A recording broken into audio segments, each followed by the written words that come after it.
जय माता दी दोस्तों, आप सभी का स्वागत है हमारे YouTube चैनल में। दोस्तों 17 जनवरी को गुरु अस्त होने वाले हैं और गुरु के अस्त होने से तुला राशि के लोगों के लिए किस तरह का प्रभाव अब आगे आने वाले लगभग 1 महीने तक होने वाला है, आज की इस वीडियो में हम जानेंगे। क्योंकि किसी भी ग्रह का अस्त होना बहुत महत्वपूर्ण होता है। तो देखिए 17 जनवरी की शाम को गुरु बृहस्पति अस्त होंगे और 14 फरवरी की रात्रि तक अस्त रहेंगे। उसके बाद वो उदय हो जाएंगे। शनि पहले से ही अस्त चल रहे हैं, जो कि मकर राशि में बैठे थे, और गुरु भी मकर राशि में बैठे हुए हैं। दोनों ग्रह एक साथ थे। जब भी कोई ग्रह अस्त होता है तो उसका मतलब होता है कि उस ग्रह का जो तेज था वो खत्म हो गया, यानी कि उसका बुझ जाना, तेजहीन हो जाना। और इसीलिए जब भी कोई ग्रह अस्त होता है तो उसका व्यक्ति के जीवन में, जातक के जीवन में कभी भी वो ग्रह अपना पूर्ण प्रभाव नहीं दे पाता है। अब जैसे शनि अस्त हुए तो शनि का प्रभाव कम हो गया, शनि अपना पूर्ण प्रभाव नहीं दे पाएंगे क्योंकि वो तेजहीन हो चुके हैं, बुझ चुके हैं। इसी तरह से अब 17 जनवरी से भी जो गुरु बृहस्पति हैं वो हमारी आर्थिक स्थिति के कारक ग्रह भी हैं और विवाह संबंधी कार्यों के भी कारक ग्रह माने जाते हैं, धन के कारक ग्रह भी माने जाते हैं। तो ये भी अब अस्त हो जाएंगे और अस्त होना यानी कि उनकी शक्ति क्षीण हो चुकी है। तो इनका प्रभाव तुला राशि के लोगों पर किस तरह से होगा, इस वीडियो में हम जानेंगे। बस आपसे छोटा सा निवेदन है, एक तो वीडियो को लाइक ज़रूर कर दें और चैनल पर पहली बार आए हैं तो चैनल को सब्सक्राइब कर लें और जुड़ जाएं हमारे चैनल के साथ। यहाँ आपको समय समय पर सभी जानकारियाँ प्राप्त होती रहेंगी।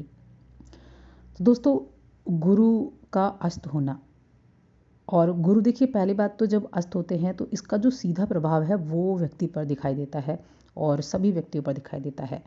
अब गुरु की संज्ञा इनको दी गई है नवग्रहों में, तो जो भी इस राशि के, या सभी राशियों की हम कह लें, या इस राशि की आप कह लें, तुला राशि की, इस राशि के जो भी धार्मिक गुरु हैं, कथावाचक हैं, या शिक्षा से जुड़े हुए हैं, या फिर आप ब्राह्मण हैं, पुजारी हैं, या आप यज्ञ करते हैं, यज्ञकर्ता हैं, तो उनके लिए गुरु का अस्त होना शुभ नहीं रहेगा।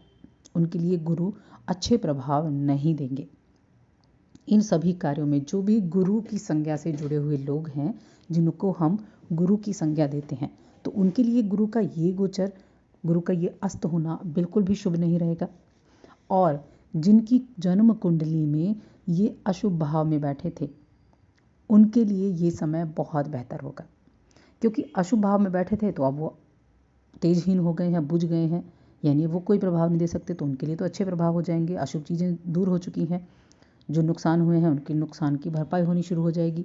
और जिनके शुभ भाव में गुरु बैठे थे, अब तक सारे कामों को बना रहे थे, उन्हें अपने कार्य में बाधाओं की सामना जरूर करना पड़ेगा। गुरु का जो गोचर है, ये गुरु जो है वो धनु और मीन राशि के तो स्वामी ग्रह हैं और कर्क राशि में ये उच्च के माने जाते हैं, मकर राशि में नीच के होते हैं, यानी ये नीच भाव में बैठे हुए थे।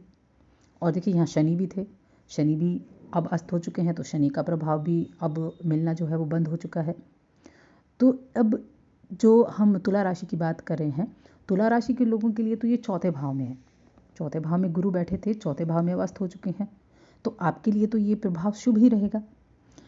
क्योंकि इस राशि के लोगों के लिए ये मारक होकर चतुर्थ भाव गोचर करते हुए कहीं ना कहीं तुला राशि के लोगों के अंदर तनाव पैदा कर रहे थे। अच्छी चीज़ें भी थी, अच्छी चीज़ें भी मिल रही थी, लेकिन किसी ना किसी बात को लेकर आपके मन में तनाव ज़रूर रहता था, या फिर घर परिवार में छोटी छोटी बातों पर कलह हो जाता था, झगड़ा हो जाता था।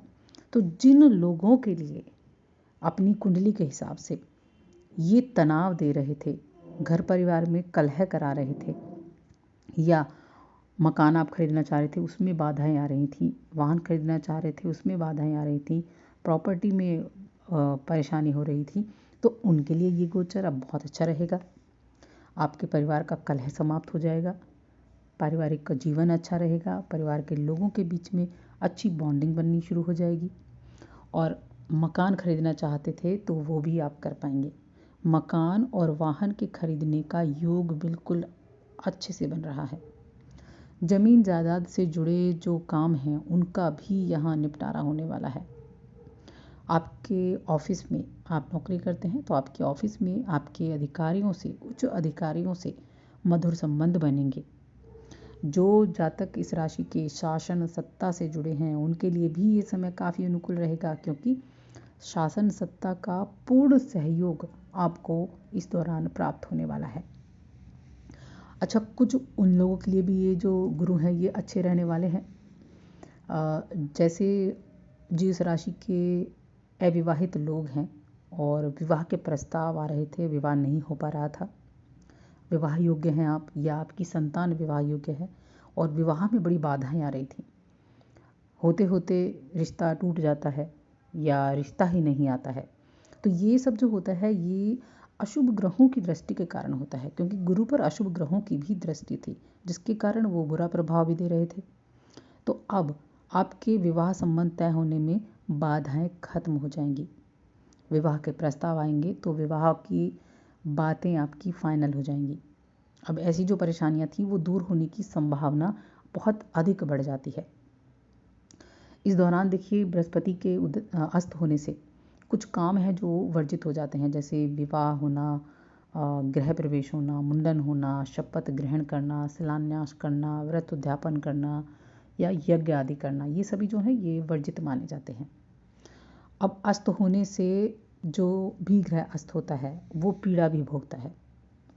तो शनि भी अस्त हैं और गुरु भी अस्त हो चुके हैं, तो इसलिए आपको इनकी शुभता के लिए, शांति के लिए इनके मंत्र का जप करना चाहिए और कुछ उपाय भी करने चाहिए, क्योंकि जब भी ग्रह अस्त होगा तो वो पीड़ा से गुजरेगा।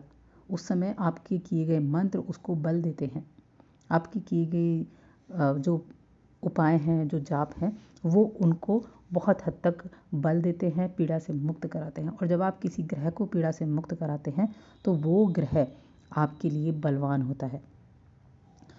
तो इसलिए बृहस्पति के लिए आप बृहस्पति का मंत्र देखकर उसके मंत्र का जप कर सकते हैं और शनि के मंत्र का जप भी आप कर सकते हैं। इसके अलावा इनके जो कुछ उपाय हैं वो भी करें। जैसे गुरु बृहस्पति के जो उपाय होते हैं वो होते हैं पीली चीज़ों का दान करना, पीला अनाज हो, पीला वस्त्र हो, फल हो, धार्मिक पुस्तकें हों, शहद हो, इनमें से किसी भी चीज़ का दान आप इस दौरान कर सकते हैं। और शनि की चीज़ों का भी आप शनि के उपाय भी ज़रूर करें। उसके लिए आप किसी अंधे को खाना खिलाएं, उसकी सेवा करें, किसी बीमार व्यक्ति की सेवा करें, मजदूर वर्ग की सेवा करें, कपड़े दे सकते हैं, अन्न दे सकते हैं, दवाइयाँ दे सकते हैं। इनकी अगर आप इस दौरान उपाय करेंगे और मंत्र का जप करेंगे तो ये ग्रह जैसे ही उदय होंगे, इस दौरान आप इनकी मदद कर रहे हैं, जब ये उदय होंगे तो आपके ऊपर अच्छा प्रभाव डालेंगे, आपके लिए शुभता लेकर आएंगे। तो दोस्तों, और अधिक ऐसी जानकारियों के लिए चैनल को सब्सक्राइब कर लें और हमारी इस वीडियो को ज़्यादा से ज़्यादा लाइक करें, शेयर करें।